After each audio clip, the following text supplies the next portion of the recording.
Pernah nggak kamu duduk sendirian di depan layar malam-malam nonton ulang video yang baru kamu upload?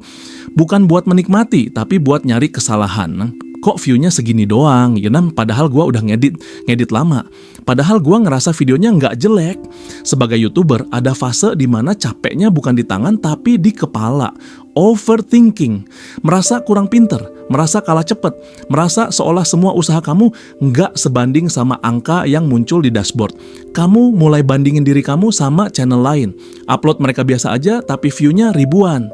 Sementara kamu riset topik, mikirin judul, ngedit sampai larut, tapi algoritma seperti nggak melirik. Di titik itu bukan cuma video yang kamu pertanyakan, tapi diri kamu sendiri sebagai kreator. Gua salah di mana? Algoritmanya berubah ya? Atau memang channel gua nggak layak naik? Yang paling melelahkan adalah rasa ingin menyerah yang datang pelan-pelan. Bukan dramatis, bukan langsung berhenti, tapi muncul dalam bentuk nunda upload, malas evaluasi, dan mulai bilang ke diri sendiri, ya udahlah, mungkin YouTube bukan tempat gua. Kalau kamu pernah ada di fase itu, kamu nggak sendirian. Banyak YouTuber ada di titik yang sama, diam-diam, capek, dan bingung harus menyalahkan siapa. Di video ini, saya nggak mau janjiin jalan pintas. Saya juga nggak mau bilang algoritma itu jahat atau YouTube itu nggak adil. Yang mau kita bahas adalah kenapa YouTube terasa makin berat, kenapa banyak kreator stuck, dan apa sebenarnya yang sedang terjadi antara video kamu, penonton, dan algoritma. Kalau kamu ngerasa ini gue banget, tulis di kolom komentar, biar kita tahu kita lagi jalan bareng. Dan kalau video ini terasa relevan buat kamu sesama kreator, klik like bukan buat algoritma saja, tapi sebagai tanda kamu masih di sini dan belum menyerah. Kalau sudah siap, bilang di komentar. Kita lanjut pelan-pelan. Sekarang kita jujur dulu. YouTube tidak pernah benar-benar menilai niat. YouTube tidak tahu kamu capek, begadang, atau berapa kali kamu ulang edit. Yang YouTube lihat cuma reaksi penonton. Saat sebuah video diunggah, yang terjadi bukan dipilih atau ditolak. Yang terjadi adalah diuji. Video kamu ditunjukkan ke sekelompok kecil penonton, lalu YouTube mengamati satu hal sederhana. Apakah mereka mengklik, apakah mereka menonton, dan apakah mereka bertahan? Bukan bertahan karena kasihan, bukan karena kenal kamu, tapi karena merasa video layak ditonton sampai lanjut. Disinilah sering muncul benturan antara ekspektasi YouTuber dan realita platform. Kita sering merasa, gua udah niat, gua udah konsisten, gua udah improve. Tapi YouTube tidak bekerja dengan logika usaha. YouTube bekerja dengan logika pengalaman penonton. Kalau thumbnail kamu tidak cukup jelas atau tidak cukup relevan, penonton tidak klik. Kalau 30 detik pertama membingungkan, penonton pergi. Kalau isi videonya tidak menjawab ekspektasi judul, penonton berhenti. Dan ketika itu terjadi, YouTube tidak menghukum. YouTube hanya berhenti merekomendasikan. Banyak kreator mengira algoritma itu seperti pintu yang dijaga ketat, padahal lebih mirip cermin. Ia hanya memantulkan apa yang penonton rasakan terhadap video kamu. Masalahnya, sebagai kreator, kita sering melihat YouTube dari sudut pandang yang salah. Kita melihat YouTube sebagai panggung, padahal bagi penonton, YouTube adalah ruang pilihan. Penonton datang bukan untuk mendukung kamu, mereka datang untuk mencari sesuatu, hiburan, jawaban, atau rasa ditemani. Kalau video kamu tidak langsung terasa memberi itu, mereka pindah, dan YouTube mencatat perpindahan itu. Ini bukan soal penonton jahat, bukan juga soal YouTube kejam. Ini soal volume konten yang terlalu besar dan waktu penonton yang terlalu terbatas. Setiap hari, ribuan video baru bersaing di niche yang sama. Bukan cuma bersaing kualitas, tapi bersaing perhatian. Dan perhatian penonton sekarang pendek, rapuh, dan mudah teralihkan. Disinilah tekanan algoritma sebenarnya terasa. Bukan karena YouTube ingin menjatuhkan kreator kecil, tapi karena YouTube harus memilih video mana yang paling mungkin membuat penonton bertahan lebih lama di platform. Banyak YouTuber baru kaget saat tahu satu hal ini. YouTube lebih memilih satu video bagus daripada 10 video yang diabaikan. Dan itu sering bertabrakan dengan mental kreator. Kita terbiasa berpikir rajin itu pasti naik. Padahal di YouTube, rajin tanpa arah justru sering tidak terbaca. Realita YouTube itu dingin, tapi jujur. Ia tidak membenci kamu, ia juga tidak mengenal kamu. Ia hanya membaca pola. Dan sebelum kita bicara soal solusi, kita perlu berhenti menyalahkan algoritma, berhenti berharap YouTube berubah demi kita, dan mulai memahami. Kalau video kita tidak bergerak, selalu ada sebab yang lebih dalam dari sekadar algoritmanya lagi aneh. Di segmen berikutnya, kita akan masuk ke bagian yang paling tidak nyaman. Bukan soal YouTube, tapi soal pola pikir dan kebiasaan kita sendiri sebagai YouTuber. Kalau kamu siap dengar bagian itu, kita lanjut. Masalah terbesar YouTuber yang stuck jarang ada di algoritma. Masalahnya hampir selalu ada di cara kita memandang proses. Banyak dari kita merasa sudah melakukan semua yang benar. Upload rutin, belajar edit, nonton tutorial, ikut tren, ganti thumbnail berkali-kali. Dari luar kelihatannya rajin, tapi diam-diam pola pikirnya keliru. Kita sering menganggap YouTube sebagai sistem yang harus dijinakkan.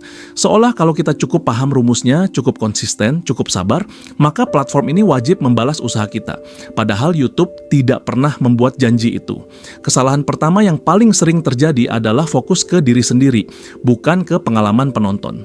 Kita terlalu sibuk bertanya, kenapa video gua nggak naik? Bukan, apa yang sebenarnya dirasakan penonton saat nonton video ini. Banyak video dibuat dari sudut pandang kreator. Apa yang ingin kita sampaikan? Apa yang ingin kita buktikan? Apa yang menurut kita penting.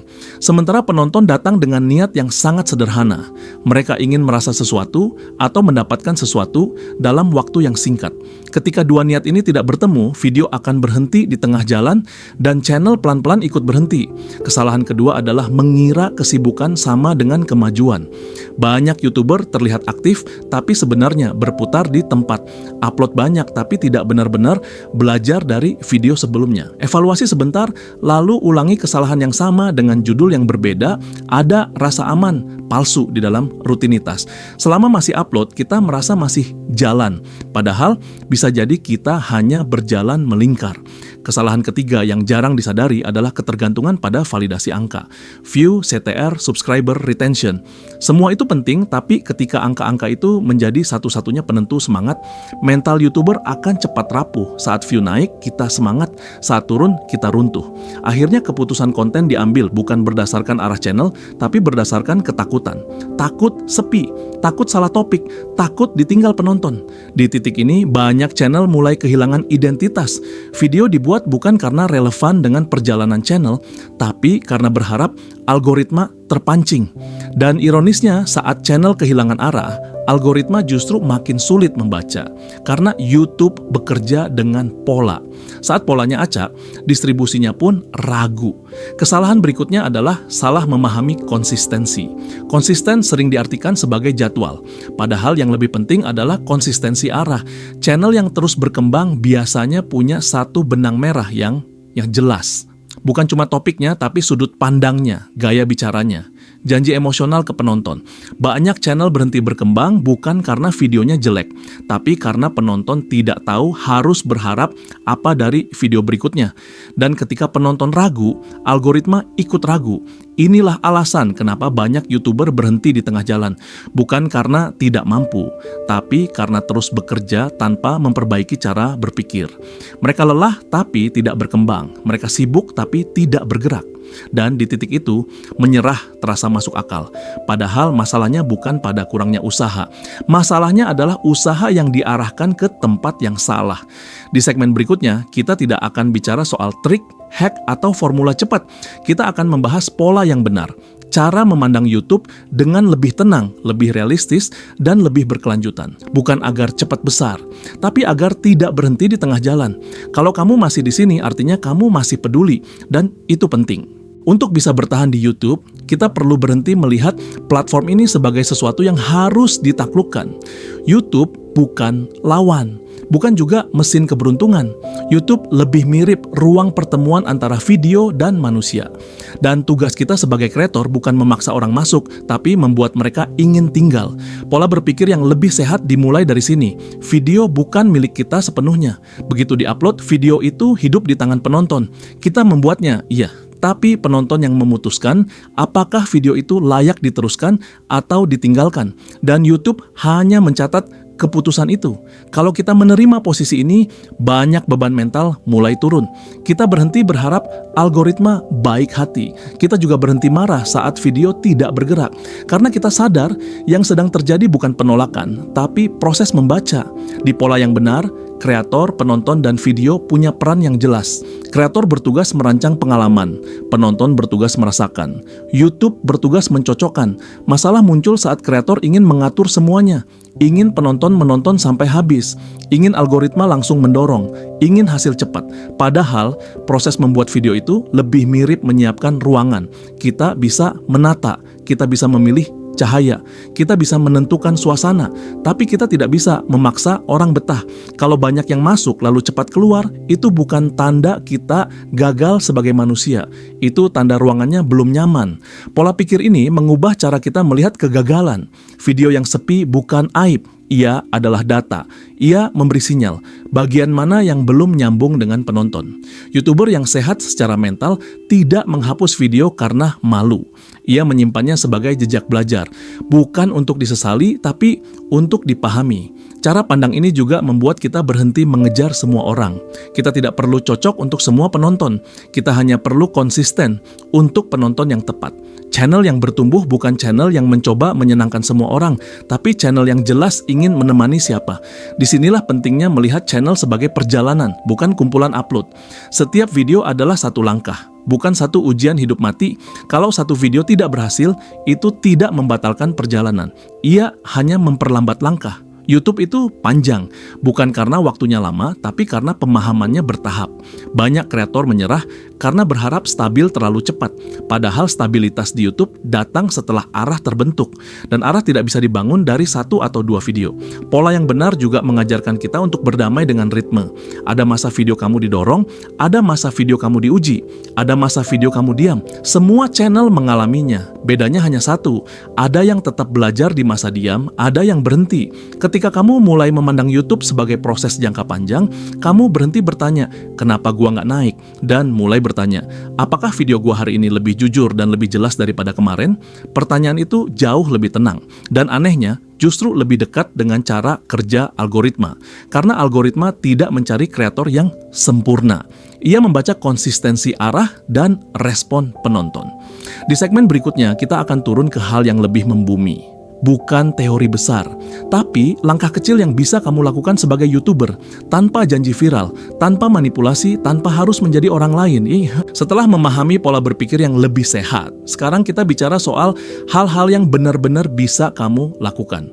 Bukan trik rahasia, bukan janji viral, tapi kebiasaan kecil yang relevan dengan cara kerja YouTube. Langkah pertama dimulai bahkan sebelum kamu menekan tombol upload. Tanyakan satu hal sederhana pada diri kamu. Video ini dibuat untuk siapa dan mereka datang dengan harapan apa? Judul bukan sekadar pemancing klik. Judul adalah janji. Kalau judul kamu menjanjikan sesuatu, isi video harus menepatinya. Bukan di menit ke-10 tapi sejak awal. Coba biasakan melihat judul dari sudut pandang penonton yang tidak mengenal kamu, bukan dari sudut pandang kreator yang sudah tahu isi videonya. Kalau judul itu membuat orang berhenti scroll dan berkata, ini kayaknya relevan buat gua, itu sudah satu langkah maju. Masuk ke isi video, perhatikan 30-60 detik pertama, bukan untuk pamer intro, bukan untuk basa-basi, tapi untuk memastikan penonton tahu mereka sedang berada di video yang tepat. YouTube membaca keputusan penonton di menit-menit awal, bertahan atau pergi, dan keputusan itu sering terjadi sebelum kamu masuk ke pembahasan utama.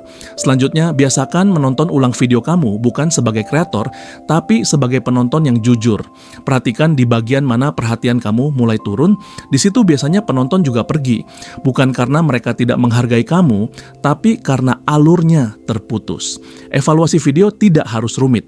Cukup satu pertanyaan setelah upload, bagian mana yang membuat penonton berhenti, bukan untuk menyalahkan diri, tapi untuk memperbaiki video berikutnya.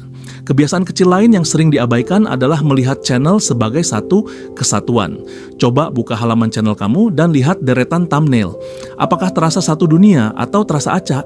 Penonton sering memutuskan untuk subscribe bukan karena satu video, tapi karena mereka bisa membayangkan video berikutnya. Kalau mereka tidak tahu apa yang akan mereka dapatkan ke depan, mereka akan ragu untuk tinggal. Dan yang paling penting, jangan mengejar semua metrik sekaligus. Setiap video cukup fokus pada satu hal. Lebih jelas dari sebelumnya, lebih jujur dari sebelumnya, dan lebih relevan untuk penonton yang sama. Tidak semua video harus meledak, tapi setiap video seharusnya membuat kamu lebih paham tentang channel kamu sendiri. YouTube bukan soal siapa yang paling cepat, tapi siapa yang mau memperhatikan detail kecil secara konsisten. Di segmen terakhir nanti, kita akan menutup semuanya dengan refleksi. Bukan untuk menggurui, tapi untuk mengingatkan kenapa banyak dari kita tetap memilih bertahan di platform ini meskipun tidak selalu ramah. Kalau kamu masih mendengarkan sampai sini, artinya kamu bukan sekadar upload, kamu sedang membangun. Kalau kita tarik garis dari awal sampai sini, satu hal jadi makin jelas. YouTube bukan tempat untuk orang yang hanya mengejar hasil cepat. YouTube adalah ruang untuk orang yang mau memahami proses, bukan proses yang romantis, tapi proses yang sering membosankan, sepi, dan penuh tanda tanya. Sebagai YouTuber, kita belajar satu hal penting. Video yang tidak bergerak bukan berarti kamu gagal. Seringkali itu hanya berarti videonya belum menemukan penontonnya, dan itu wajar. Channel yang bertumbuh jarang terlihat hebat di awal. Ia terlihat biasa, kadang terasa tertinggal, tapi di balik layar ada satu hal yang terus berjalan. Pemahaman tentang siapa penontonmu, pemahaman tentang cara bercerita, pemahaman tentang bagaimana satu video terhubung dengan video berikutnya. YouTube tidak meminta kamu sempurna, ia hanya membaca arah. Apakah channel ini tahu kemana ia berjalan atau hanya berlari tanpa tujuan? Di titik tertentu, kamu akan sadar bahwa algoritma bukan sesuatu yang harus ditakuti. Ia hanyalah refleksi dari reaksi manusia di balik layar. Saat penonton merasa waktunya tidak terbuang, YouTube bekerja. Saat penonton ingin lanjut menonton, YouTube memperluas jangkauan. Dan semua itu berawal dari satu keputusan kecil yang terus diulang. Tetap upload dengan sadar, tetap evaluasi dengan jujur, dan tetap belajar meski hasilnya belum terlihat. Kalau hari ini channel kamu masih sepi, itu tidak menghapus semua yang sudah kamu pelajari. Itu tidak membatalkan perjalanan kamu sebagai kreator. Yang benar-benar mematikan channel bukan video yang gagal, tapi berhenti mencoba memahami kenapa ia gagal. Kalau kamu masih di sini, masih mau mendengar, masih mau berpikir, itu berarti kamu masih dalam perjalanan. Dan perjalanan di YouTube memang seperti itu. Pelan, panjang, kadang sunyi.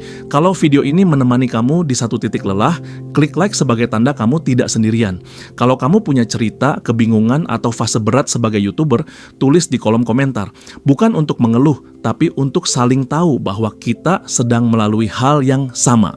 Dan kalau kamu merasa channel ini membantu kamu berpikir lebih jernih tentang YouTube, kamu boleh subscribe. Pelan saja, tanpa paksaan. Kita lanjutkan perjalanan ini bersama.